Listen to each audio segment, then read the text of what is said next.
Assalamualaikum warahmatullahi wabarakatuh. Salam bahasa dan sastra Indonesia. Semoga kita selalu dalam keadaan sehat walafiat. Pada pembahasan lalu kita sudah belajar mengenai buku non-fiksi. Masih ingat kan tentang seberapa penting dan manfaat membaca buku? Ya, betul. Membaca buku dapat menambah wawasan dan pengetahuan kita, dapat membantu keterampilan kita dalam berpikir meningkat, menambah kosakata, bahkan bisa menyambungkan kita dengan dunia di luar sana. Hari ini kita akan belajar mengulas buku fiksi. Bagaimana pengalaman kalian ketika membaca buku fiksi? Seru, mendebarkan, menyenangkan, kesel, terbawa emosi para tokoh, terhanyut dalam cerita, atau bahkan kita pernah merasa ingin hidup sebagai tokoh cerita di buku tersebut, ya kan? Buat apa kita mengulas buku? Tujuannya adalah untuk menyajikan informasi secara menyeluruh mengenai suatu karya. 2. Mempengaruhi khalayak masyarakat atau penikmat karya untuk merenungkan, memikirkan, dan mendiskusikan lebih jauh mengenai fenomena, permasalahan, hingga keunggulan suatu karya atau buku yang kita baca. 3.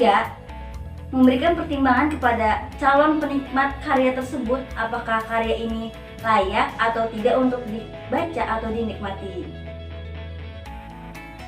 Selanjutnya adalah struktur teks ulasan. Yang pertama ada identitas karya, kedua orientasi, ketiga tafsiran atau isi ulasan, keempat ada evaluasi, kelima yaitu rangkuman atau penutup. Dalam hal ini, saya akan mengambil contoh sebuah novel yang berjudul Bumi Manusia karya Pramudia Anantatur. Pada identitas karya ada judul, penulis, cetakan, penerbit, dan jumlah halaman.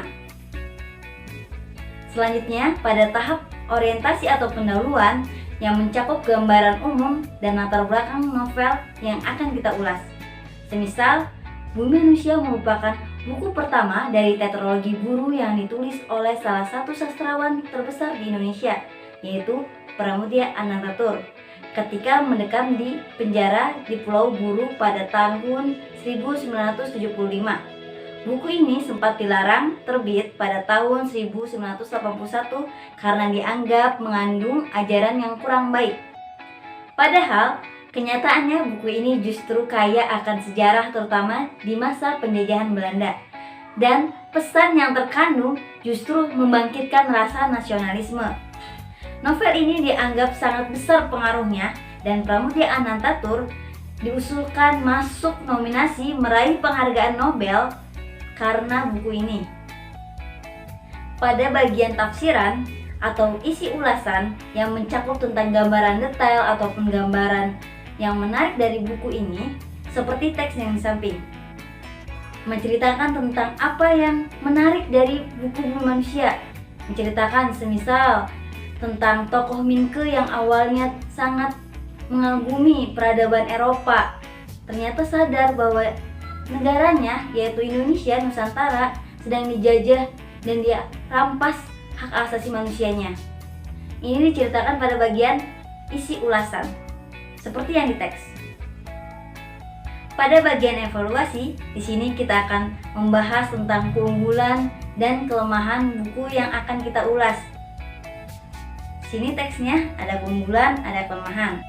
Kelebihan novel Bumi Manusia yaitu kisah yang diangkat tidak klise, tidak hanya semata-mata tentang penjajahan. Novel ini dengan sesama memperhatikan keseluruhan suasana dan keadaan sosial politik saat itu. Gaya bahasa Pram saat itu juga sangat kuat. Di dalam novel itu sangat kuat gaya bahasanya. Buah pikirnya tajam. Pemilihan katanya bagus sekali dan bagaimana ia berhasil menyihir pembacanya untuk ikut dan masuk merasakan kisah cerita membuat novel ini sangat khas dan patut diacungi jempol. Pada teks kelemahan, sebetulnya hampir tidak ada kekurangan yang ada dalam novel ini. Hanya saja pada sebagian mungkin terdapat beberapa istilah dan pemikiran yang sulit dicerna bagi kaum awam atau orang yang literasinya kurang. Pada bagian rangkuman atau penutup yang memuat tentang pendapat mengenai manfaat buku ini, seperti pada teks di samping, yaitu tidak mengherankan rasanya jika buku ini sempat hampir membawa Pram untuk mendapatkan penghargaan Nobel Sastra. Buku ini luar biasa bagus dengan mengkombinasikan pencitraan yang apik, narasi yang mengasihkan, dan pesan moral yang kuat, dapat menyihir pembacanya untuk seakan-akan masuk ke dalam dunia novel yang dipenuhi berbagai pesona literasi tiada henti. Seringkali kita merasa menulis itu sulit, ide mentok, kurang percaya diri, takut dinilai jelek, dan lain sebagainya. Bagaimana memulainya? Dari mana memulainya? Yuk kita pahami langkah-langkah mengulas buku fiksi. Yang pertama, menentukan jenis karya sastra yang akan kita ulas. Yang kedua, carilah buku karya sastra yang kalian sukai, yang kalian sudah baca. Yang ketiga, baca dan cermati buku tersebut dengan tuntas. Yang keempat, perhatikan hal-hal penting yang terdapat dalam buku tersebut.